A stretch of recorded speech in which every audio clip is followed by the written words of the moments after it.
कुंज बिहारी।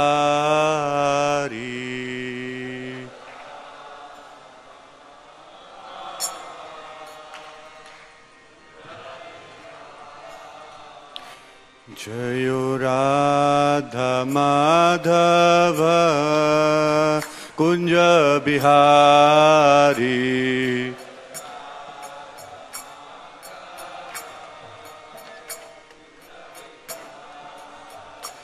जयो गोपीजन वल्लभ गिरिवरधारी।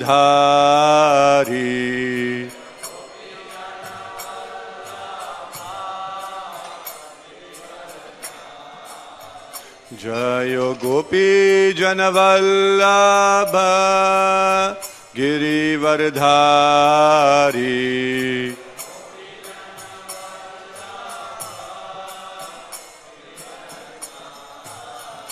जयो राधा माधव कुंज बिहारी।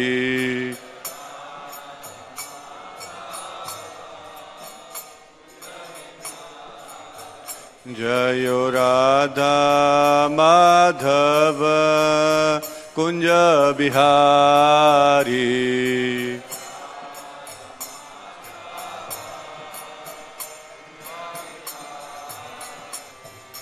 यशोदानंदन ब्रज जन रंजन।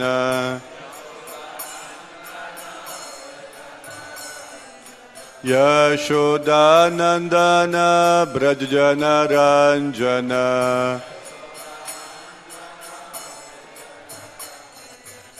यमुना तीरा वनचारी।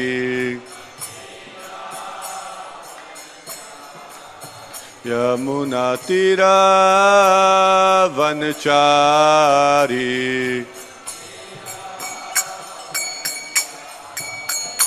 जयो राधा माधव कुंज बिहारी।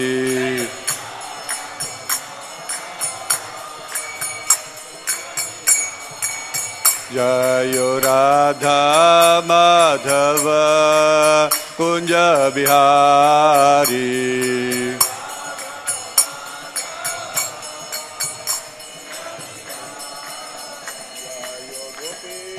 वल्लभ गिरिवरधारी।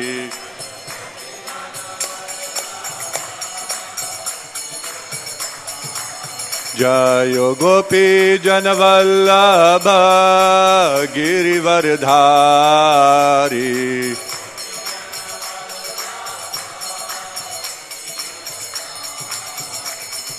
यशोदानंदन ब्रज जन रंजन। यमुना तीरा वनचारी। जयो राधा माधव कुंज बिहारी।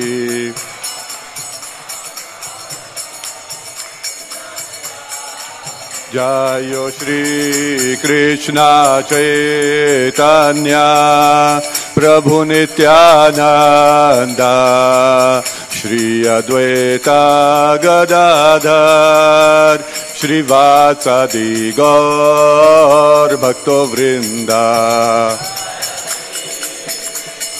चैतन्य प्रभु नित्यानंद।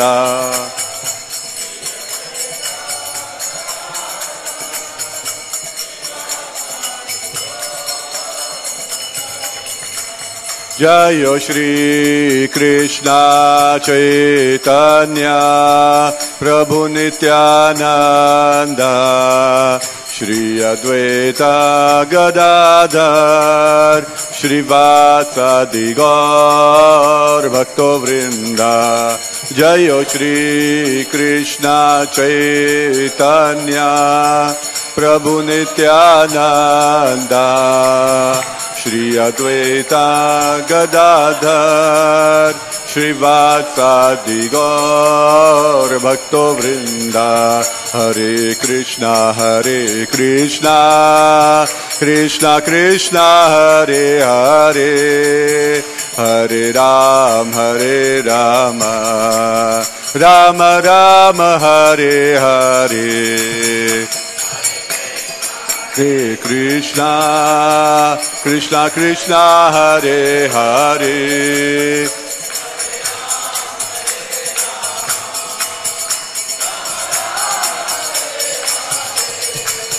हरे कृष्णा कृष्णा हरे हरे हरे राम राम राम हरे हरे हरे कृष्णा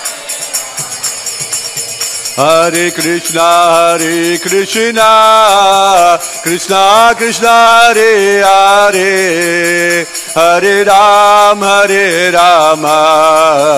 राम राम हरे हरे हरे कृष्णा कृष्णा हरे हरे हरे राम राम राम हरे हरे हरे कृष्णा कृष्णा हरे हरे हरे राम राम राम हरे हरे हरे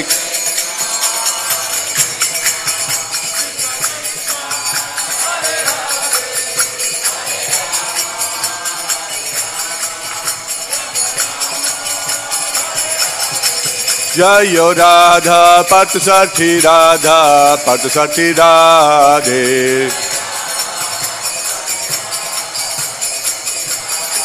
जय Sitaram Lakshman Hanuman Sitaram Lakshman Hanuman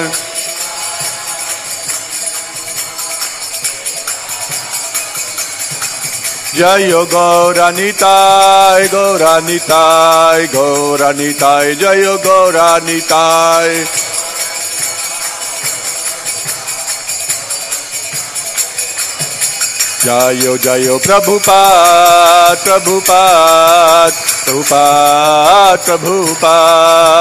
Prabhupada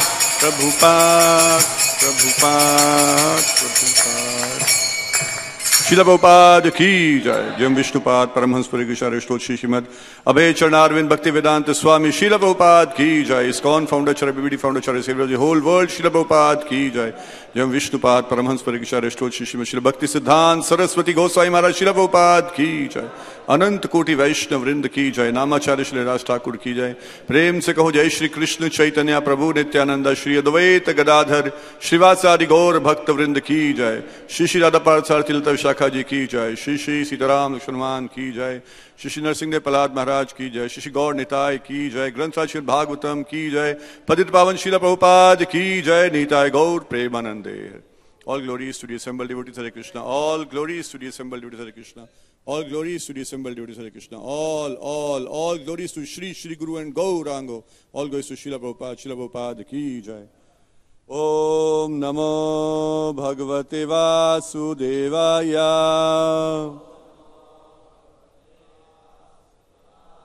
Om Namo Bhagavate Vasudevaya. Om Namo Bhagavate Vasudevaya. हरे कृष्णा। ग्रंथ श्रीमद् भागवतम चौथा स्कंद अध्याय 29। अध्याय का शीर्षक है नारद तथा राजा प्रचीनवरी के मध्य वार्तालाप। श्लोक संख्या 35। अर्थे ही अविद्यमाने अपि संष्टीर्णा निवर्तते मनसा लिंग रूपेण स्वप्ने विचरतो यथा अर्थे हि अविद्यमाने अपि संस्तीर्णा निवर्तते मनसा लिंगरूपेण स्वप्ने विचरत यथा अर्थे हि अविद्यमाने अपि संस्तीर्णा निवर्तते मनसा लिंगरूपेण स्वप्ने विचरत यथा।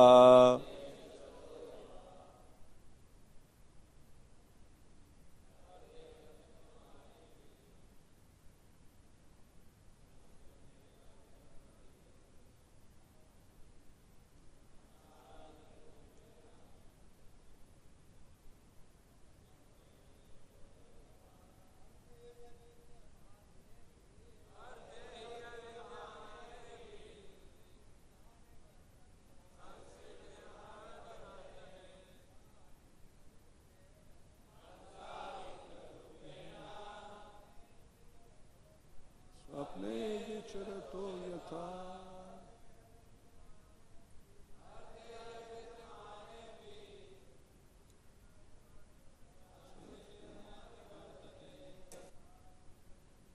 मनसा लिंगरूपेण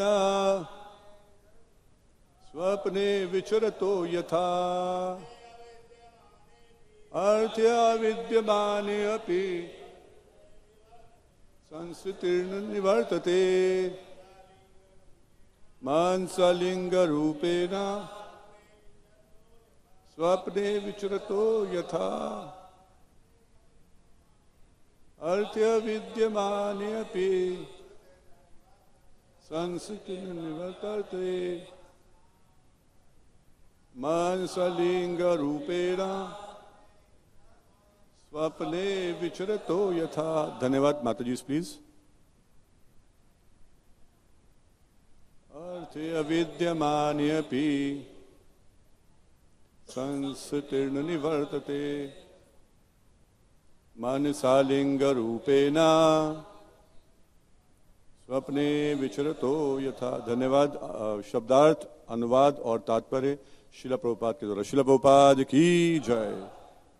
अर्थे वास्तविक कारण ही निश्चय ही अविद्यमाने न रहने पर अपि यद्यपि संस्कृति ही संसार न नहीं निवर्तते छुटकारा पाता है मनसा मन से लिंग रूपेण सूक्ष्म शरीर से स्वप्ने स्वप्न में विचरतः कार्य करते हुए यथा जिस प्रकार।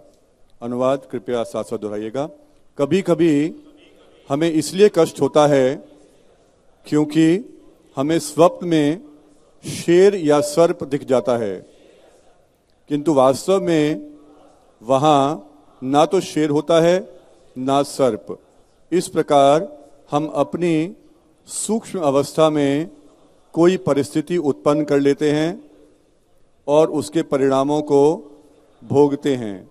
इन कष्टों का निवारण तब तक नहीं हो सकता जब तक कि हम अपने स्वप्न से जग नहीं जाते।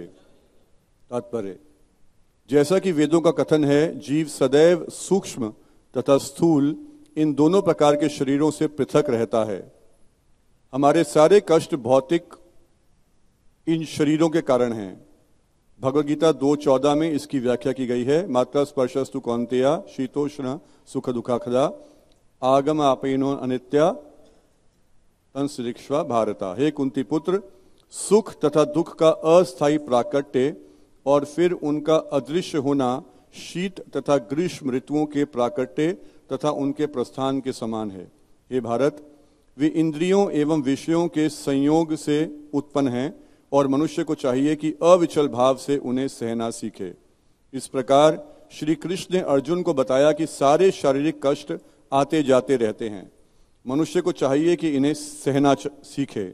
हमारे सारे कष्टों का कारण यह संसार है, क्योंकि एक बार भौतिक स्थिति से छूट जाने पर हमें फिर से कष्ट नहीं उठाने पड़ते। इसीलिए वेदों की शिक्षा है कि मनुष्य यह वास्तव में समझे कि वह पदार्थ नहीं अपितु ब्रह्म है, अहम ब्रह्मास्मि। यह समझ तब तक नहीं आ पाती जब तक कोई ब्रह्म कर्म अर्थात भक्ति में प्रवृत्त नहीं हो जाता। भौतिक स्थिति से छुटकारा पाने के लिए मनुष्य को कृष्ण भावनामृत अपनाना आवश्यक है और वही एकमात्र उपचार है। ओम अज्ञानतिमिरन्धस्य ज्ञानाञ्जनाशलाकया चक्षुरुन्मिलितं येन तस्मै श्री गुरुवे नमः। श्री चैतन्य मनोभीष्टं स्थापितं येन भूतले स्वयं रूप कदा मह्यं ददाति स्वपदान्तिकं। वन्देऽहं श्रीगुरो श्रीयुत्पदकमलं श्रीगुरून् वैष्णवांश्च श्रीरूपं साग्रजातं सहगण रघुनाथान्वितं तं सजीवं साद्वैतं सावधूतं परिजन सहितं कृष्ण चैतन्य देवं श्री राधा कृष्ण पादान् सहगण ललिता श्री विशाखान्वितांश्च। हे कृष्ण करुणा सिंधो दीनबंधो जगतपते गोपेश गोपिका कांत राधा कांत नमोस्तुते। तप्त कांचन गौरांगी राधे वृंदावनेश्वरी वृषभानुसुते देवी प्रणमामि हरिप्रिये। वाञ्छा कल्पतरुभ्यश्च कृपा सिन्धुभ्य एव च पतितानां पावनेभ्यो वैष्णवेभ्यो नमो नमः। जय श्री कृष्ण चैतन्य प्रभु नित्यानंद श्री अद्वैत गदाधर श्रीवासादि गौर भक्त वृंदा। हरे कृष्णा कृष्णा कृष्णा हरे हरे हरे राम राम राम हरे हरे। नमो विष्णु पादाय कृष्ण पृष्ठाय भूतले श्रीमते भक्ति वेदांत स्वामी निति नामिने। नमस्ते सारस्वते देवे गौरवाणी प्रचारिणे निर्विशेष शून्यवादी पाश्चात्य देश तारिणे। पतित पावन श्रील प्रभुपाद की जय। कभी कभी हमें इसलिए कष्ट होता है, आज भी मुझे कष्ट हो रहा है बिकॉज लेक्चर देने से मुझे कष्ट होता है, और वो भी कई बार लेक्चर दे किसी और स्थान में तो ठीक है, यहाँ पर तो सामने जैसे ना ऊपर वाला सब देख रहा है, तो ऊपर वाला तो हमेशा देखता है, पर यहाँ पर सामने वाले सब गुरुजन सामने बैठे हैं और वो सभी देख रहे हैं तो मुश्किल है, इसलिए मैं थोड़ा नर्वस हूँ तो प्लीज़ क्षमा करिएगा। तो एनीवे श्लोक में लिखा है, कभी कभी हमें इसलिए कष्ट होता है क्योंकि हमें स्वप्न में शेर या सर्प दिख जाता है, किंतु वास्तव में वहां ना तो शेर होता है ना सर्प। इस प्रकार हम अपनी सूक्ष्म अवस्था में कोई परिस्थिति उत्पन्न कर लेते हैं और उसके परिणामों को भोगते हैं। इन कष्टों का निवारण तब तक नहीं हो सकता जब तक कि हम अपने स्वप्न से जग नहीं जाते। तो बहुत सुंदर तात्पर्य श्रील प्रभुपाद का है और उसमें से कुछ पॉइंट्स को लेकर उसके ऊपर आप भक्तों की आशीर्वाद से हम कुछ चर्चा करने का प्रयास करेंगे। तो सबसे पहला पॉइंट है जो इस परपट में आ रहा है, अनुवाद में भी आ रहा है कि सफरिंग, कष्ट है, हम सब कष्ट में हैं। भागवतम में 11वें स्कंद में व्याख्या आती है कि दो तरह के लोग हैं, जो चिंतया मुक्तो, जो चिंता से पूरी तरह से मुक्त हैं, या फिर परम आनंद आपुलतो, वो डुबकी लगा रहे हैं परम आनंद में। दो तरह के लोग डुबकी लगा रहे हैं परम आनंद में, हर तरह की चिंता से मुक्त हैं, उनको कोई कष्ट नहीं है। कौन कौन से? एक तो है गुणेभ्य परम, जिन्होंने गुणों को ट्रांसेंड कर लिया है, उसके बारे में आगे डिस्कशन करेंगे, वो हमारा गोल है। और दूसरा है विमुग्धः, जड़ः और बालः। विमुग्धा का मतलब इग्नोरेंट, जो अज्ञान में है। जो अज्ञानी लोग हैं वो भी चिंता में नहीं है, वो प्रसन्नचित हैं, पूरा आनंद ले रहे हैं, आनंद में डुबकियां लगा रहे हैं। इस संसार में जिसको चैतन्य महाप्रभु, श्री चैतन्य महाप्रभु टॉयलेट बोलते हैं, उस संसार में लोग आनंद ले रहे हैं। क्यों? क्योंकि विमुग्धः। दूसरा जड़ः, रिटार्डेड, उसके ट्रांसलेशन में लिखा रिटार्डेड। रिटार्डेड का मतलब आगे लिखते हैं अनडेवलप्ड कॉन्शियसनेस। तो जैसे हम बोलते हैं ना मेंटली रिटार्डेड, उसका दिमाग खराब है। तो जो पागल व्यक्ति है वो भी खुश है इस संसार में। और तीसरा बालः, चाइल्डिश, जो बच्चे की तरह है। तो जो मेंटली रिटार्डेड है, बच्चे की तरह है, इग्नोरेंट है, वो खुश है। उदाहरण के लिए एक शराबी सड़क के बीच में लेटा हुआ है, गाड़ियां जा रही हैं बड़ी हाई स्पीड पे, बीच में लेटा है, उसको कोई उठाने के लिए गया, आओ आओ हटो हटो भाई, साइड पे हटो, मर जाओगे, हटो हटाओ मत, मुझे लेटने दो, बड़ा मजा कर रहा हूं, क्यों डिस्टर्ब कर रहे हो? क्योंकि उसको पता ही नहीं कि सामने की गाड़ी कब उसको रौंद कर चली जाएगी। तो वो व्यक्ति भी आनंद में है। तो अधिकांश लोग आज के संसार में या समाज में हम देखते हैं वो इसी तरह के हैं। वो चिंता, उनको पता ही नहीं कि चिंता क्या होती है, वो तो बहुत प्रसन्नचित है। ये तो हम यहां पर आते हैं, जब प्रभुपाद जी के ग्रंथ पढ़ते हैं तो पता चलता है। प्रभुपाद जी लिखते हैं कृष्ण की ओर बुक में फर्स्ट पैराग्राफ में प्रभुपाद जी लिखते हैं, हर व्यक्ति सुख ढूंढ रहा है परंतु उसको पता ही नहीं कि सुख क्या है। लोग सुखों के अभाव जब नहीं होता, यानी जब कष्ट नहीं होता, उसको सुख समझ लेते हैं, यानी सुखी समझते हैं अपने आप को। तो कहने का मतलब यह है कि हालांकि श्लोक में बताया जा रहा है कष्ट के बारे में, पर संसार के अधिकांश लोग हैं उनको तो कष्टों की अनुभूति नहीं हो रही। क्यों? क्योंकि वो सब भ्रम में हैं। परंतु जीवन की वास्तविकता यह है, इस संसार की वास्तविकता यह है कि यहां पर नित्य कष्ट है, यहां पर केवल और केवल सफरिंग है। कुछ डेटा मैं थोड़ा ऐसे इंटरनेट पे सर्फ कर रहा था कि कुछ देखें क्या स्टैटिस्टिक्स हैं सफरिंग के।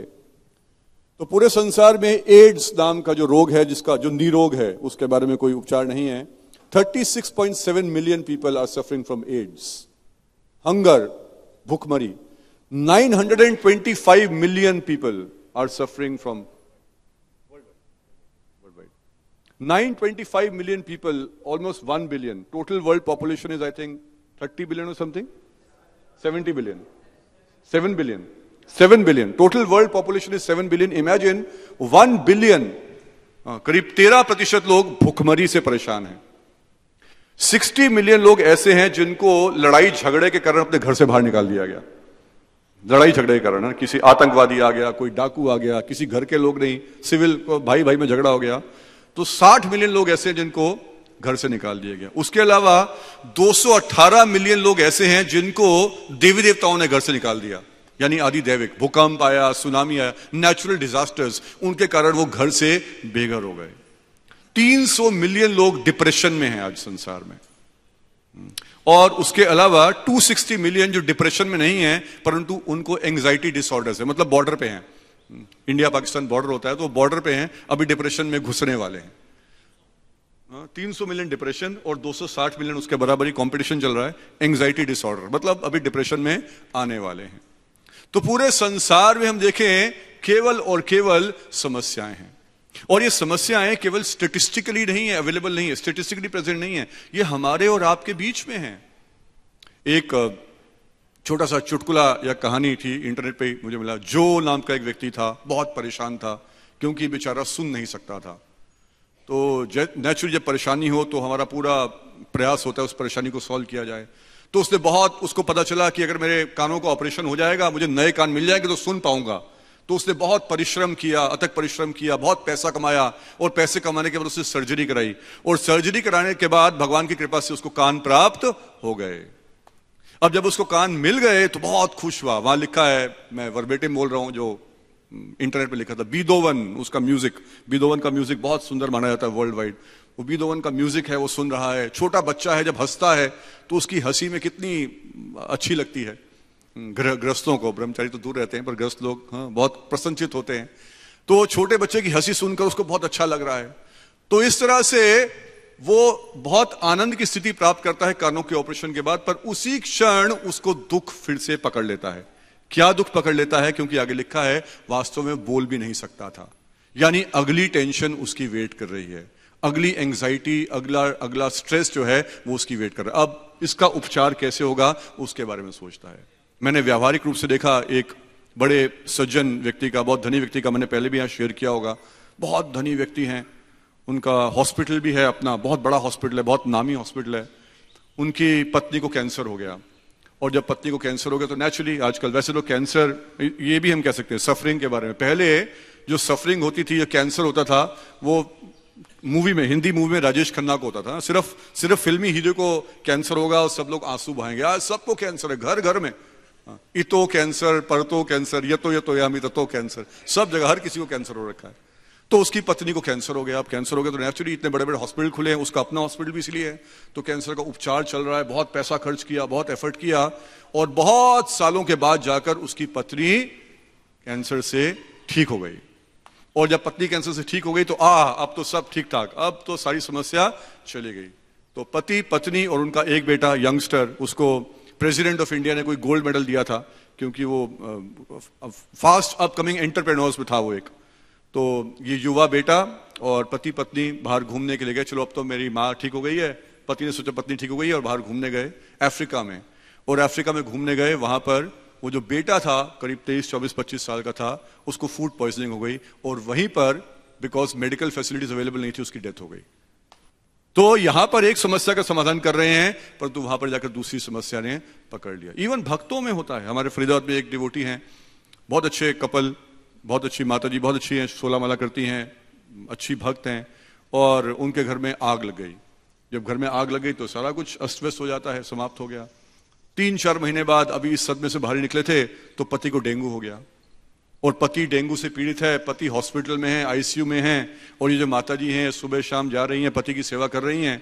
और एक दिन वहां आईसीयू से वापस घर में आई, और घर में आने के बाद इनका स्वास्थ्य थोड़ा खराब हुआ, और रातों रात पड़ोसी इनको हॉस्पिटल में लेके गए, आईसीयू में ही एडमिट किया, और रात को इनकी डेथ हो गई। पति डेंगू से पीड़ित है, आईसीयू में है, और पत्नी जो ठीक ठाक थी वो वहां से चली गई। तो कहने का मतलब समस्याएं हैं, ये केवल किताबी बातें नहीं हैं, ये केवल स्टेटिस्टिकल फैक्ट्स नहीं हैं, ये रियल फैक्ट्स हैं जो हमारे आपके बीच में हम सब लोग देख रहे हैं। अगर सफरिंग नहीं होती, हिज होलीनेस राधानाथ स्वामी महाराज एक लेक्चर में कह रहे थे, अगर सफरिंग नहीं होती तो वकील क्यों होते? अगर सफरिंग नहीं होती तो फिर डॉक्टर क्यों होते? अगर सफरिंग नहीं होती तो सेक्स क्यों होता?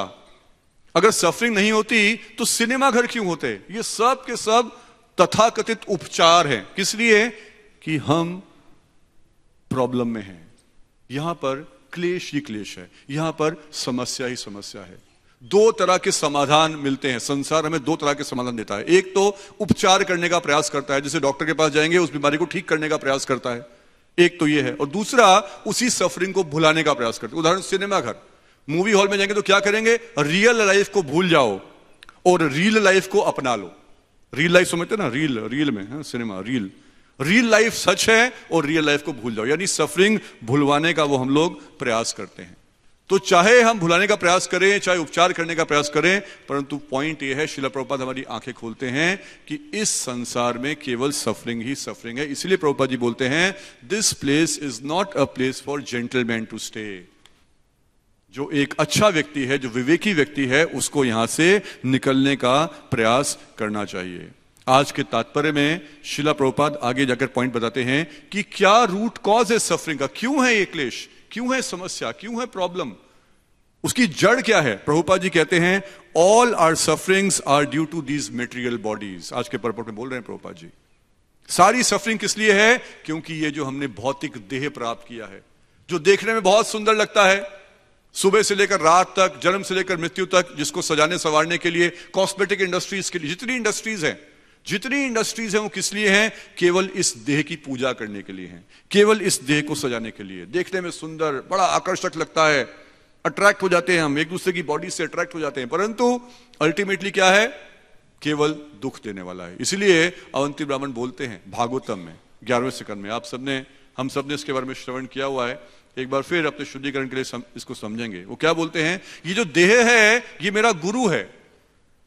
देहो गुरु मम विरक्ति विवेक हेतु बिभ्रत स्म सत्व निधनम सतार्ति उदरकम तत्वान्यनेना विमृशामि यथा तथापि पारक्यम इति अवसितो विचरामि असंगा। वो कहते हैं ये जो देह है ये मेरा गुरु है, क्योंकि मुझे क्या शिक्षा देता है? मुझे विरक्ति की शिक्षा देता है। क्यों विरक्ति की शिक्षा देता है? कि जन्म से लेकर मृत्यु तक मैं इसका पालन करने का प्रयास करता रहता हूं। अगर देह का पालन करने का प्रयास कर रहे हैं तो इसमें विरक्ति कहां से आ गई? विरक्ति इसलिए आ गई कि इतना पालन करने का प्रयास करता हूं, परंतु अंत में क्या होगा? ये केवल नष्ट ही हो जाने वाला है। कोई जला देगा, कोई दफना देगा, कोई चील कौओं को खिला देगा। अलग अलग धर्मों के अनुसार ये देह क्या करेगा? कहीं ना कहीं जाकर उसी पंचभूत में जाकर मिल जाएगा।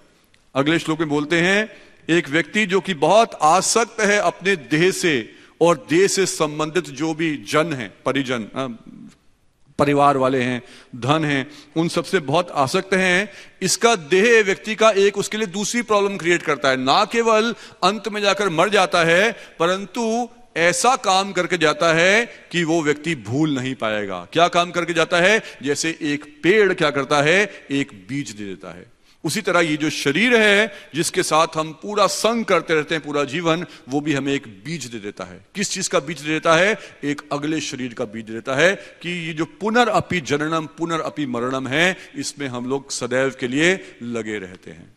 इसीलिए वो, और आगे बोलते हैं, ना केवल ये, ऐसी हालत हो जाती है इस देह के स्वामी की। देह का स्वामी कौन है? हम, जीवात्मा।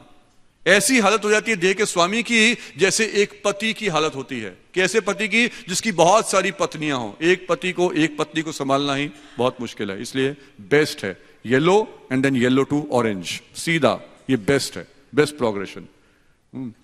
परंतु यहां पर आता है कि एक पत्नी ना हो, अनेकों अनेक पत्नियां हो। वो ऐसा लगता है जैसे पिटा हुआ व्यक्ति, क्योंकि आंखें कहीं लेकर जा रही हैं, कान कहीं लेकर जा रहे हैं, नाक कहीं, सारी इंद्रियां कहीं ना कहीं और खींच रही हैं। तो जो जीवात्मा है वो कैसी लगती है? जैसे पिट गई, जैसे एक पति को एक पत्नी इधर खींच रही है, दूसरी पत्नी इधर, ए जी साड़ी लाओ, ए जी सूट लाओ, ए जी गाड़ी लाओ, ए जी घर लाओ, ए जी फ्लैट लाओ। ऐसे व्यक्ति खींच रहा है, उसी तरह जीवात्मा खींच रही है अलग अलग इंद्रियों के द्वारा। इसीलिए वो कहते हैं जो धीर व्यक्ति है वो क्या प्रयास करता है, उसी ये मनुष्य जन्म मिला है, मनुष्य जन्म प्राप्त हुआ है, तो जो धीर पुरुष है, धीर मनुष्य वो क्या करता है, ऐसा प्रयास करता है कि उसी क्षण ये जो सफरिंग है इस मटेरियल वर्ल्ड की, इससे बाहर निकलने का प्रयास करता है। यानी जिसका रूट कॉज क्या था? देह। यानी इस देह से बाहर निकलने का प्रयास करता है। तो अब अगर देह से बाहर निकलना है तो क्या करें? क्या सुसाइड कर लें? अगर देह सफरिंग का सारा कारण है तो क्या हम देह को इमीडिएटली त्याग दें, जैसा कि भागवतम में लिखा है? तो उससे भी नहीं होगा। इसीलिए श्रील प्रभुपाद आज ही के तात्पर्य में अगला पॉइंट रखते हैं। प्रभुपाद जी कहते हैं, all distresses brought about by body come and go. हां, इस देह से प्रॉब्लम तो आती है, समस्या तो होती है, परंतु इस बात को समझें कि ये जो समस्याएं हैं ये आती और जाती रहेंगी। इसीलिए one has to learn to tolerate. इसीलिए हमें सहनशीलता का विकास करने का प्रयास करना चाहिए। और श्रील प्रभुपाद तात्पर्य में भगवद गीता के दूसरे अध्याय के 14वें श्लोक का परपोर्ट को उदित करते हैं और बोलते हैं कि जैसे संसर्ग होता है इंद्रियों का, जैसे ठंडी गर्मी का उदाहरण देते हैं, उसी तरह इस जीवन में जैसे ठंडी भी आती है, गर्मी भी आती है, परंतु एक धीर व्यक्ति को सहन करना चाहिए। उसी तरह कष्ट भी आएंगे और सुख भी आएंगे और हमें सहन करना चाहिए। अब ये जो सहनशीलता है, इसके बारे में मैं सोच रहा था, सहनशीलता भी 2 डायमेंशनल है। एक तो है टॉलरेंस मेटेरियलिस्ट की। इस मेटेरियल वर्ल्ड में भी लोगों के पास कमी नहीं है टॉलरेंस की। इनफैक्ट कई बार तो एज डिवोटी हम लोग शिक्षा ले सकते हैं भौतिकवादियों की टॉलरेंस से। इतना टॉलरेंट है, आप जितना मर्जी बीमार हो, सिर दर्द हो रहा है, हाथ पैर टूटे पड़े हैं, पट्टियां लगी हुई हैं, प्लास्टर चढ़े हुए हैं, फिर भी ऑफिस जरूर जाएंगे। टॉलरेट करो, सिर दर्द को टॉलरेट करो, पेट दर्द को टॉलरेट करो, जीवन की समस्याओं को टॉलरेट करो। Why? Because work is worship. उनके स्वामी कौन है? वर्क, कर्म उनका स्वामी है, वही पूजा है। इसलिए उस वर्क की वर्शिप के लिए वो टॉलरेट करते हैं। ना केवल अपने देह की समस्याओं को टॉलरेट करते हैं, किसी की मृत्यु हो जाए, नानी मर गई, चाची मर गई, पत्नी मर गई, बच्चा मर गया, नो प्रॉब्लम, नो प्रॉब्लम। एक जगह मैं फ्यूनरल में गया, मतलब फ्यूनरल के बाद जो चौथा होता है, 13वीं होती है, तो वहां पर लोग बुलाते हैं 13वीं के लिए। तो वहां मुझे भगवत गीता से उल्टा सिद्धांत रखना पड़ा, क्योंकि वहां मैंने देखा सब लोग इतना कूल हैं। अरे 13वीं हो रही है, कुछ तो फीलिंग होनी, इतना कूल है कि मुझे बोलना पड़ा, भाई रो, इतना टॉलरेट क्यों, कुछ तो रो, कुछ तो आंसू बहाओ। जो आपका गया है, आपका सगा संबंधी यहां से गया है, क्योंकि जब तक रोएंगे नहीं तब तक वो रियलाइज कैसे करेंगे कि कुछ पेन हो रहा है, उनको सफरिंग है। वो इतना टॉलरेंट है कि हाँ भाई जो आया है उसने, उन्होंने स्क्रिप्चर ना अर्ध कुकुर न्याय, शास्त्रों के कुछ कुछ सिद्धांतों को पकड़ लिया, भाई जो आया है उसने तो जाना ही है, इसलिए क्या फर्क पड़ता है, चलो ठीक है जैसे चल रहा है चलते रहो, फटाफट 1 घंटा पास करो। ये आए हैं, कोई इस्कॉन से भक्त आए हैं, थोड़ा बहुत नाचेंगे, गाएंगे, कीर्तन करेंगे, 2-4 मिनट बोलेंगे, उसके घर चले जाएंगे। तो उनको बोलना पड़ा, नहीं भाई उठो उठो, रो रो, तुम्हारा बच्चा मर गया, तुम्हारा भाई मर गया, तुम्हारा बेटा मर गया, कुछ तो रो। क्योंकि सफरिंग आएगी तो रियलाइज करेंगे कि सफरिंग से बचना है, तब उसके सॉल्यूशन के प्रति आगे बढ़ पाएंगे। तो एक तो ये तो हमें ऑब्वियसली ये टॉलरेंस नहीं, जिसे कहते हैं EQ, इमोशनली वेरी स्ट्रांग।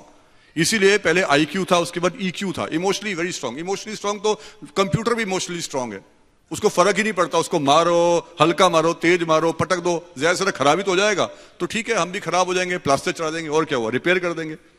तो इमोशन, टॉलरेंस का मतलब इमोशनली स्ट्रांग नहीं है, टॉलरेंस का मतलब स्पिरिचुअली स्ट्रांग। एनीवे उसके बारे में आगे जाके चर्चा करेंगे। तो दूसरा पॉइंट है सहनशीलता का हम भक्तों के लिए, जिसके लिए ब्रह्मा जी बहुत सुंदर प्रार्थना बोलते हैं, तत्ते अनुकंपा सुसमीक्षमानो, जिसमें बताते हैं कि भक्तों के जीवन में भी सफरिंग्स आएंगी, क्योंकि ये संसार सफरिंग का ही संसार है।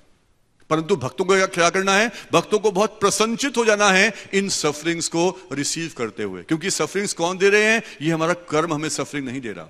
ये क्या है? कृष्ण कर्म। स्वयं भगवान श्री कृष्ण हस्तक्षेप कर रहे हैं, स्वयं भगवान श्री कृष्ण आ रहे हैं। और पर्पट में बहुत सुंदर जो फ्रेज लिखा है, जो I would like to repeat as it is, to remove the last vestiges of enjoying spirit. कि ये भक्ति में आ गए हैं, फिर भी आनंद खोजने की इस संसार में कुछ तो हमारी कुछ बचे हैं, कुछ थॉट्स बचे हैं, कुछ इंप्रेशंस बचे हैं। उन लास्ट इंप्रेशंस को हटाने के लिए क्या करते हैं? भगवान हमें सफरिंग देते हैं। या फिर आगे लिखते हैं, punishment specifically designed to curtail the mentality that produce the sinful activity. क्योंकि हमने कुछ ना कुछ ऐसे काम तो किए हैं, अब वो काम हो रहा है, हो सकता है स्थूल रूप से पाप ना कर रहे हो, परंतु वो टेंडेंसी तो है, वो प्रवृत्ति तो है। तो उस पापमयी प्रवृत्ति को हटाने के लिए कई बार लगता है कि पनिशमेंट है, सफरिंग। लगता है कि अरे मेरे साथ क्यों हो गया, मैं तो भक्ति कर रहा हूं, 16 माला कर रहा हूं, पूरा सब कुछ छोड़ के मंदिर में आ गए, फिर मेरे साथ ऐसा क्यों हो गया? पर ये सब इसलिए है कि हमारी जो प्रवृत्ति है गलत कार्य करने की, इसको भी हटाया जा सके। और फिर ब्रह्मा जी बोलते हैं, श्रील श्रीधर स्वामी समझाते हैं कि हमें उत्तराधिकार प्राप्त हो जाएगा। जैसे एक पुत्र को अधिकार प्राप्त हो जाता है पिता की संपत्ति प्राप्त करने का, यदि अगर पुत्र जो है पिता के जीवित रहने तक जीवित रहे, उसी तरह अगर हम इस संसार के क्लेशों को, समस्याओं को, सफरिंग्स को धैर्य पूर्वक सहन करते रहेंगे और लगे रहेंगे हरे कृष्णा कृष्णा कृष्णा हरे हरे, हरे राम राम राम हरे हरे, तो हमें अधिकार प्राप्त हो जाएगा किसका? मुक्ति का। आज 1 मई है, मे डे। मे डे का मतलब क्या है? Liberation day. जो वर्कर्स होते हैं उन सबको छुट्टी मिलती है, ऑफिस से छुट्टी, आज लिबरेशन हो गई। तो ब्रह्मा जी कहते हैं हम सबको भी लिबरेशन मिल जाएगी इस भौतिक संसार से, इस भौतिक संसार के क्लेशों से, यदि हम ये सहनशीलता को विकसित करने का प्रयास करेंगे। श्रील प्रभुपाद एक बहुत सुंदर स्टेटमेंट लिखते हैं कृष्णा बुक में, चैप्टर 89 में। प्रभुपाद जी लिखते हैं, स्मॉल लैम्प्स में become agitated by the breeze. जो छोटे छोटे मोमबत्तियां हैं, दिए हैं, थोड़ी सी हवा आएगी, हवा का झोंका आएगा तो क्या होगा? वो बुझने लग जाएंगे। बट द ग्रेटेस्ट लैम्प और द ग्रेटेस्ट इल्यूमिनेटिंग सोर्स, सबसे बड़ा लैंप कौन सा है? सबसे बड़ा लैंप कौन सा है? सूर्य। प्रभुपाद जी कहते हैं, but the greatest lamp sun is never moved even by the greatest hurricane. बहुत बड़ा बड़ा टोर्नेडो आ जाए, आंधी तूफान आ जाए, जो सूर्य है वो परेशान नहीं होता। One's greatness has to be estimated by one's ability to tolerate provoking situations. इसलिए जीवन में समस्याएं, और यहां पर हम समझ सकते हैं ना केवल आदि दैविक समस्याएं, आदि भौतिक समस्याएं भी हो सकती हैं। हो सकता है सिचुएशंस में कष्ट मिल सकता है, लोगों से कष्ट मिल सकता है, हो सकता है कई बार आसपास रहने वाले भक्तों से भी कष्ट मिल सकता है, परंतु हर परिस्थिति में क्या करना है? और हर कष्ट जो मिल रहा है वो सफरिंग है। हर कष्ट या सफरिंग को क्या करना है? टॉलरेट करना है। यहां श्रील प्रभुपाद जी शिक्षा देते हैं। आगे प्रभुपाद जी समझाते हैं कि ना केवल टॉलरेट करना है, हमने बताया टॉलरेट पे हम ऑलरेडी एक तरह से कॉम्प्लेसेंट हो सकते हैं। हाँ ठीक है, टॉलरेट कर रहे हैं, अब ठीक है, कॉम्प्लेसेंट हो गए तो फिर हमारी प्रगति थोड़ा आगे जाने के लिए रुक जाएगी। तो प्रभुपाद जी आज के परपोर्ट में एक और पॉइंट लिखते हैं। प्रभुपाद जी कहते हैं, material existence is the cause of all our sufferings, for we do not suffer once we are out of material condition. तो यानी एक तरह से फिर से हमारी सफरिंग का कारण क्या है? क्योंकि हम इस भौतिक संसार में रह रहे हैं। तो दो तरह से समझ सकते हैं, एक तो इस भौतिक संसार से निकल जाएंगे तो हमारी सारी सफरिंग समाप्त हो जाएंगी, और दूसरा जब तक भौतिक संसार से नहीं निकले तब तक क्या करें? तब तक मेटेरियल कॉन्शियसनेस से निकलने का प्रयास करें। क्योंकि मेटेरियल वर्ल्ड वास्तव में है क्या? प्रभुपाद जी एक जगह बोलते हैं, actually there is nothing called material, everything is spiritual. हालांकि यहां प्रभुपाद जी बोल रहे हैं material existence is the cause of all suffering, ये जो मेटेरियल एग्जिस्टेंस है ये सफरिंग का कारण है, परंतु दूसरी जगह प्रभुपाद जी बोलते हैं there is nothing material, everything is spiritual.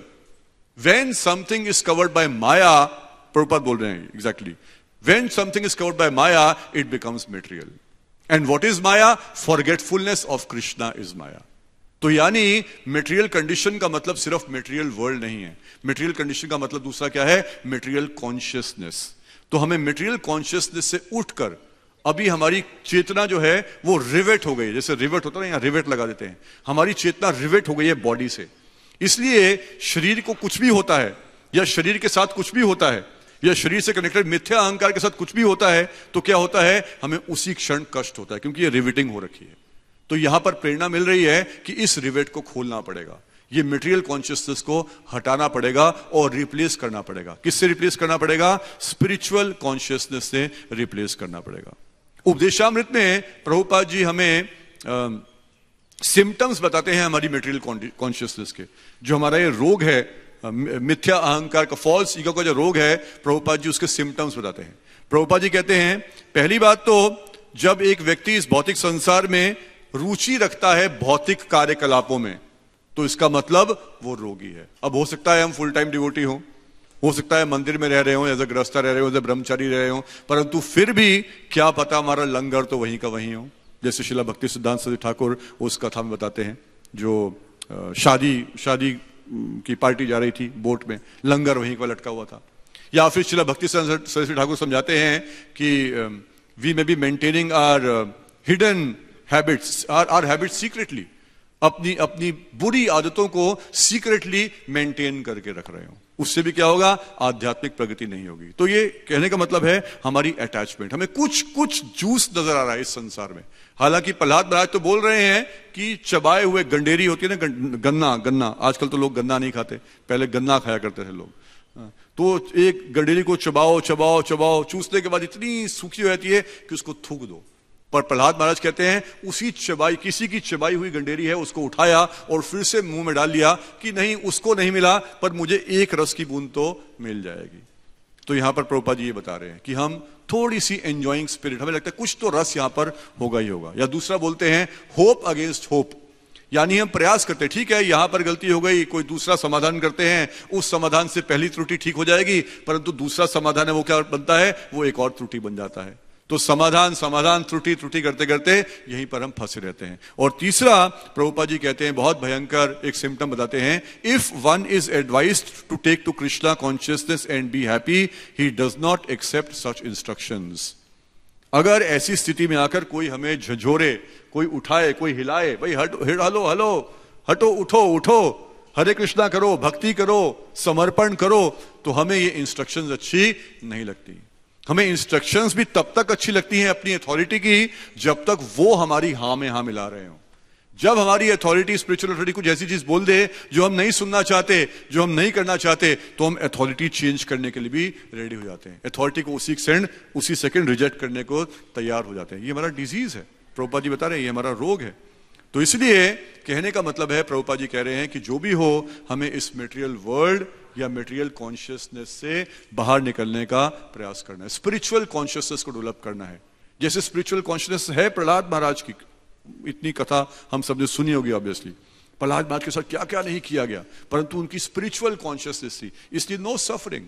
Externally जो मर्जी हो रहा हो पर नो सफरिंग। श्रीला हरिदास ठाकुर, उनके साथ क्या क्या नहीं किया गया। श्रीला प्रभुपाद, उनको क्या क्या नहीं झेलना पड़ा। उनके शरीर में कितना रोग था, लोगों ने कितना कष्ट दिया, अपने गुरु भाइयों ने भी सहयोग नहीं किया, परंतु स्पिरिचुअल कॉन्शियसनेस कोई अंतर ही नहीं पड़ा। वो लगे रहे, प्रसन्नचित रहे, आगे बढ़ते रहे। तो इसलिए स्पिरिचुअल कॉन्शियसनेस डेवलप करने का प्रयास करना। और लास्ट पॉइंट जो प्रभुपाद जी बताते हैं, लास्ट लाइन इस परपोर्ट की, to get free from the material conditions one has to take to Krishna consciousness, that is the only remedy. और कोई तरीका नहीं है, और कोई उपचार नहीं है। एक बहुत सुंदर कॉन्वर्सेशन में पढ़ रहा था श्रीला प्रभुपाद की, एक सोशल वर्कर हैं अशोक चुगानी, उनके साथ मैं उसी को एग्जैक्टली थोड़ा पढ़ने का प्रयास करूंगा। ये मिस्टर अशोक चुगानी मुंबई में हैं, ये श्रीला प्रभुपाद के पास गए, बहुत बड़े सोशल वर्कर थे, और कहते हैं स्वामी जी आपका जो इस्कॉन संस्था है वो तो यहाँ भारत में बहुत अच्छे तरह के काम कर रही है, और हम सब भी, हमारी संस्था भी बहुत अच्छे काम कर रही है। तो लोगों की आंखें खराब होती हैं, हम उसके लिए आई ऑपरेशंस करते हैं।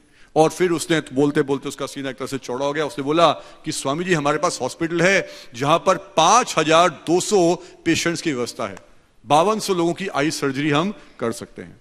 अब हमें कोई आगे ऐसे बोले तो हम कहेंगे ठीक है, इसने अच्छी बात किया कि इस्कॉन के बारे में थोड़ा अच्छा बोला, तो हम भी इसके बारे में अच्छा बोलते हैं, you flatter me I flatter you, तो दोनों आगे बढ़ जाएंगे। पर जैसे उसने बोला तो प्रभुपाद जी क्या बोलते हैं?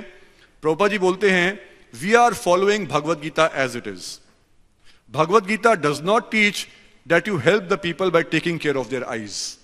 ये व्यक्ति बता रहा है कि स्वामी जी हम भी आप अच्छा काम कर रहे हो, हम भी अच्छा काम कर रहे हैं, 5200 का हम फ्री में ऑपरेशन करते हैं। प्रभुपाद जी कहते हैं भाई हम तो गीता फॉलो करते हैं, गीता में कृष्ण ने कहीं नहीं कहा कि आंखों की देखभाल करनी चाहिए, Krishna does not give us any such philosophy in Bhagavad Gita. भगवान गीता में ऐसा कुछ नहीं बोलते। ये तो that is your own idea. Prabhupada ji बोलते हैं तो आपका अपना विचार है, आपका अपना मत है।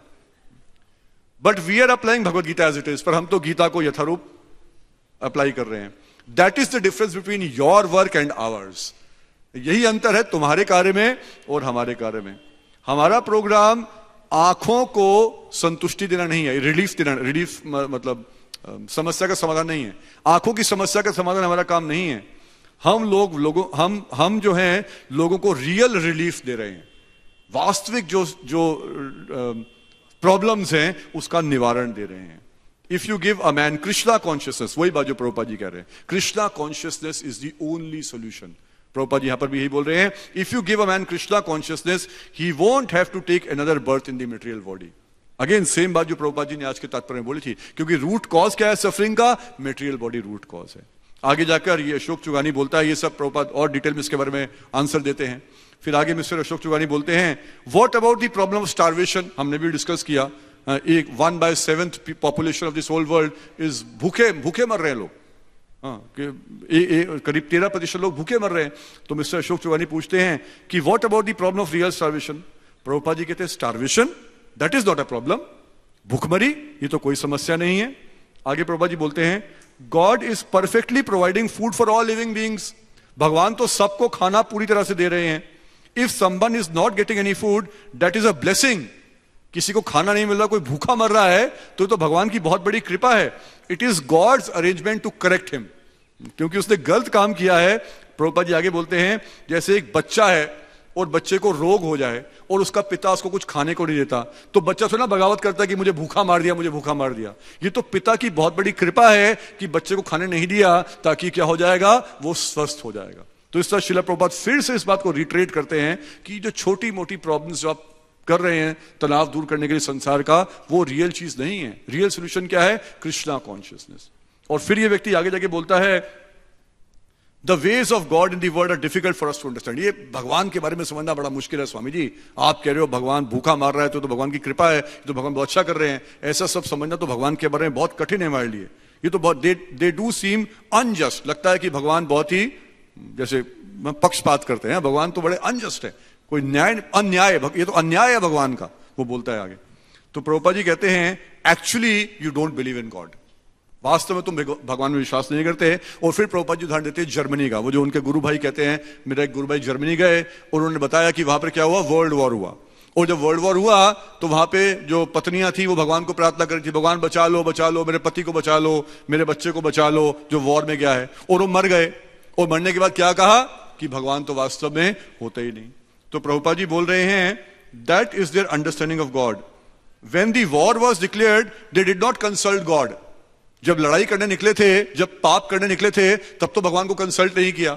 और अब जब लड़ाई हो रही है तो भगवान के पास पहुंच गया, भगवान मेरे बच्चे को बचा लो, भगवान मेरे पति को बचा लो। और भगवान ने बच्चे को बचा लिया, पति को बचा लिया, तो भगवान को हार पहनाएंगे, हाँ भगवान है, भगवान है। और अगर नहीं बचाया तो क्या कर देंगे, भगवान को नकार देंगे कि भगवान तो होते ही नहीं। तो श्रील प्रभुपाद यहां पर कहते हैं, सो गॉड, मतलब लोग यही बोल रहे हैं, we are not interested in God, that is their rascaldom. तो प्रभुपाद जी यहां पर हम देख सकते हैं कि एक बहुत बड़े सोशल एक्टिविस्ट के साथ बात कर रहे हैं, परंतु सिद्ध, और वो अपना ग्लोरिफिकेशन खुद कर रहा है, कितने बड़े बड़े काम कर रहे हैं, भुखमरी दूर कर रहे हैं, हॉस्पिटल खोल रहे हैं, स्कूल खोल रहे हैं, परंतु अनाथालय खोल रहे हैं। परंतु प्रभुपाद जी कहते हैं कि क्या आप भगवान को मानते हैं या नहीं मानते, वो अधिक इंपॉर्टेंट है, because that is the only solution. Development of Krishna consciousness is the only solution. तो कहने का मतलब यह है, चाहे कोई व्यक्ति मंदिर से बाहर घूम रहा हो, चाहे हम लोग जो श्रील प्रभुपाद की कृपा से शास्त्रों को पढ़कर, भक्तों का संग करके, समझकर फिलॉसफी को यहां पर आ गए हों और भक्ति करने का प्रयास कर रहे हों, दोनों को समझना होगा, हम सबको समझना होगा कि इस संसार में कष्ट ही कष्ट है, इस संसार में दुख ही दुख है। और time and tide wait for none. जो समय है, जो घड़ी है, वो ना तो बाहर वालों के लिए रुकेगी, ना तो भौतिकवादियों के लिए रुकेगी, ना ही भक्तों के लिए रुकेगी।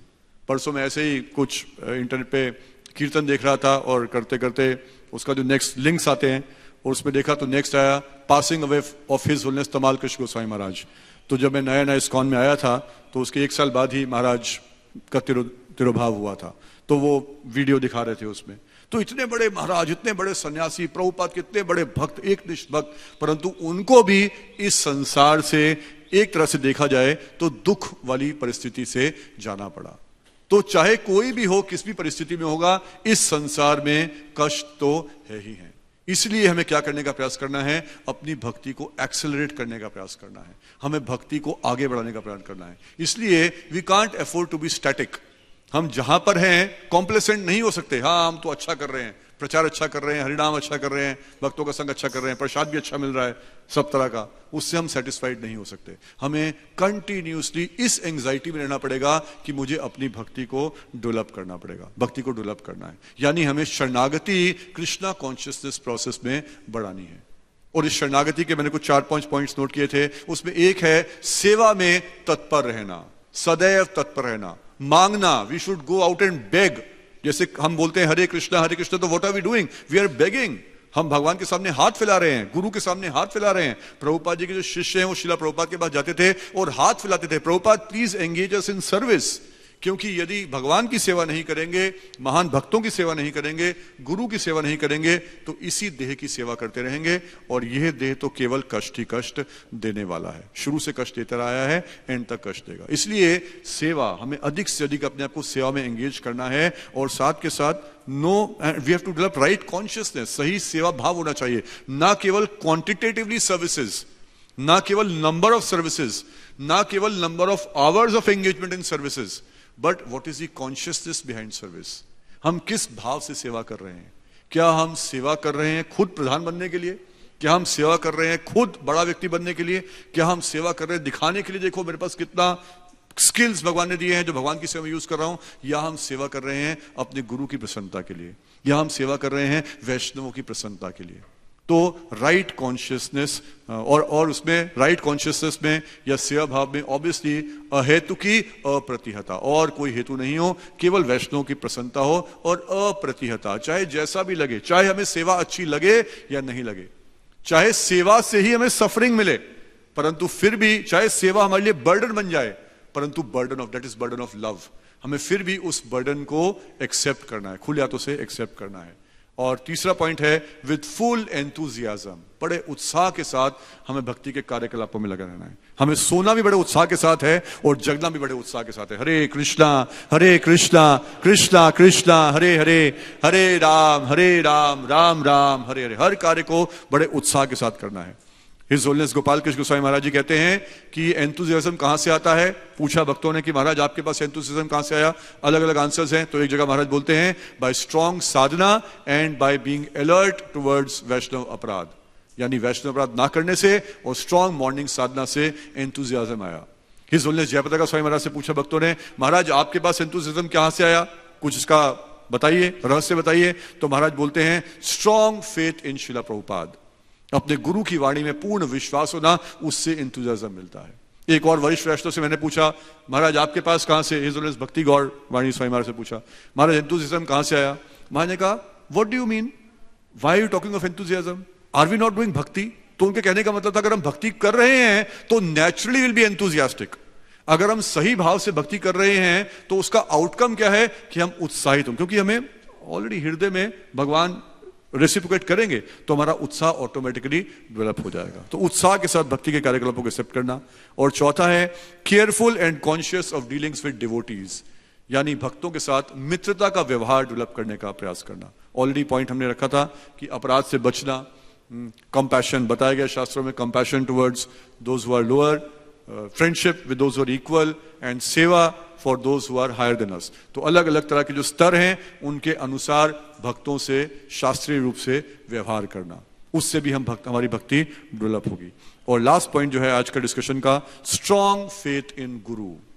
गुरु मुखा पद्मवाक्य चित्ते करिए क्या, आर न करिए मने आशा। केवल जो गुरु की बात है उससे पूर्ण विश्वास रखना, जिसके साक्षात उदाहरण शिला प्रभुपाद। शिला प्रभुपाद ने स्वयं बोला मेरा कोई श्रेय नहीं है, इतनी बड़ी संस्था बनाने में मेरा कोई श्रेय नहीं है। The only credit is that I had full faith in the words of my Guru Maharaj. अपने गुरु महाराज की वाक्य पे मुझे पूर्ण श्रद्धा थी, वही मेरा एकमात्र श्रेय है। तो इस तरह गुरु की वाणी में पूर्ण श्रेय रखना, पूर्ण श्रद्धा रखना। श्रीला जीव गोस्वामी बोलते हैं भक्ति संदर्भ में दो ऑब्स्टिकल्स हैं सरेंडर के।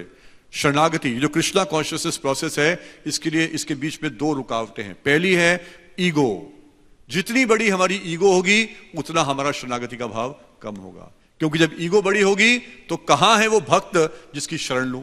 या तो ये ऐसा है, ये ऐसा है, ये ऐसा है, ये ऐसा है, ये मैला है, ये गंदा है, ये काला है, हर वक्त में कुछ ना कुछ नजर आ जाएगा, मतलब मैं ही सब कुछ हूं, मतलब इंडिपेंडेंट मेंटालिटी आगे बढ़ती रहेगी। तो ये ऑब्स्टिकल है, इस फॉल्स ईगो को काटना होगा। और दूसरा बताते हैं लैक, और श्री जीव गोस्वामी बताते हैं लैक ऑफ फेथ, जो हमने डिस्कस किया। श्रद्धा नहीं होना, गुरु की बात में, गुरु की वाणी में श्रद्धा नहीं होना। और श्रद्धा कब नहीं होगी? अगर हम श्रवण नहीं करेंगे। अगर किसी में श्रद्धा विकसित करनी है तो उनसे श्रवण करें, अगर किसी में श्रद्धा कम करनी है तो उनसे श्रवण करना कम कर दें, उनकी बात मानना कम कर दें। अभी रुक्मिणी द्वादशी आई थी, रुक्मिणी महारानी की श्रद्धा प्रेम डेवलप, श्रद्धा क्या प्रेम डेवलप हो गया, किसके लिए? भगवान कृष्ण के लिए। क्यों? क्योंकि उनसे श्रवण किया। तो इसी तरह से हम गुरु से श्रवण करेंगे और गुरु की आज्ञाओं का पालन करेंगे तो हमारा फेथ पक्का डेवलप होगा और हमारी कृष्णा कॉन्शियसनेस डेवलप होगी। और प्रभुपाद जी बता रहे हैं कि Krishna consciousness is the only solution. Summarise करने के लिए, ये संसार आज के श्लोक में बताया जा रहा है, संसार में सफरिंग ही सफरिंग है। सफरिंग का मुख्य कारण है ये देह, ये बॉडी। और बॉडी को, जिस बॉडी से रिलेटेड जो सफरिंग्स आएंगी उनको प्रभुपाद जी कह रहे हैं टॉलरेट करना है, हमें सहन करना है और भक्ति के कार्यकलाप में लगे रहना है। अपनी मटेरियल कॉन्शियसनेस को दबाना है, स्पिरिचुअल कॉन्शियसनेस को बढ़ाना है। और स्पिरिचुअल कॉन्शियसनेस को डेवलप करने के लिए the only way is development of Krishna consciousness. और उसकी जो नींव है वो है Hare Krishna Krishna Krishna Hare Hare, Hare Ram Ram Ram Hare Hare. Thank you very much. आप सब भक्तों ने मुझे सेवा का अवसर दिया। I am extremely grateful. Thank you very much. ग्रंथ साहिब श्रीमद् भागवतम की, श्रील प्रभुपाद की, समवेत गौर भक्त वृंद की, निताय गौर प्रेमानंद। श्रील प्रभुपाद की जय, श्रील प्रभुपाद की जय।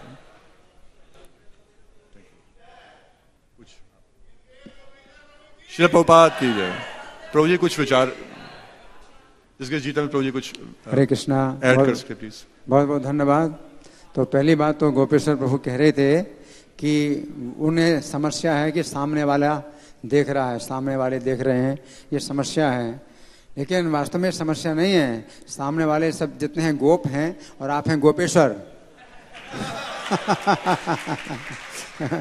तो क्या समस्या है गोपेश्वर को?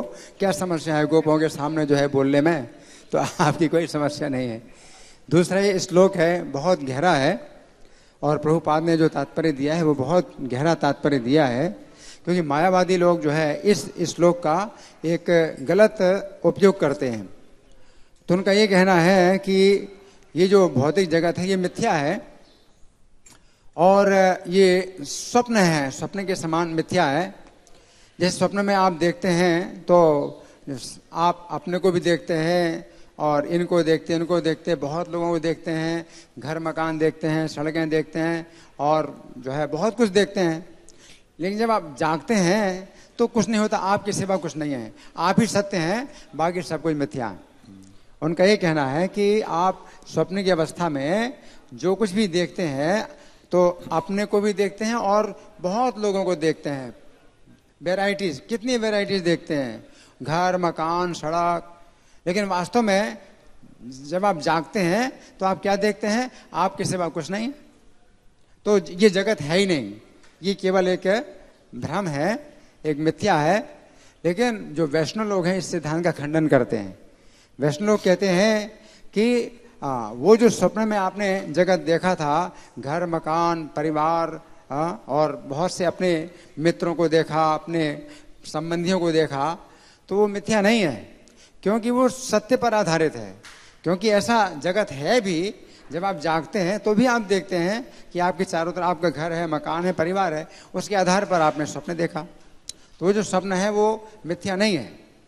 लेकिन जो अनित्य है, ये जगत अनित्य है, वैष्णव लोग कहते हैं अनित्य है। तो प्रभुपाद तात्पर्य में वो श्लोक गीता का उद्धृत कर रहे हैं, अनित्यांश आगमा पाइनो अनित्यान। ये सुख दुख है ये मिथ्या नहीं है, आपको प्राप्त हो रहे हैं लेकिन अनित्य हैं, आते हैं जाते हैं। तो प्रभुपाद इसकी काफ़ी गहरी व्याख्या कर रहे हैं। तो अभी इस पर विचार करना पड़े, जितना विचार करो उतनी गहराई आपको मिलेगी। लेकिन एक विचार मैंने कुछ रखा है कि जो मायावादी लोग जिस तरह से निष्कर्ष निकालते हैं जगत मिथ्या है, तो वो मिथ्या नहीं है, जगत सत्य है लेकिन अनित्य है। अनित्य है, बदल रहा है, परिवर्तन हो रहा है, या नष्ट होता है, उत्पन्न होता है, लेकिन ये जो है मिथ्या नहीं है। हमने भगवान के साथ संबंध तोड़ा तो वो भी सत्य है, और उसके कारण हमें जो कष्ट मिल रहा है वो भी सत्य है। सब कुछ तो सत्य है, क्या मिथ्या है? और हमें अब जो है भगवान के साथ संबंध जोड़ना है और हमें इस कष्टों से मुक्त होना है। तो ये सब जो बातें हैं ये सत्य पर आधारित हैं। हरे कृष्ण। Thank you. ग्रंथराज श्रीमद् भागवतम की जय, श्रील प्रभुपाद की जय।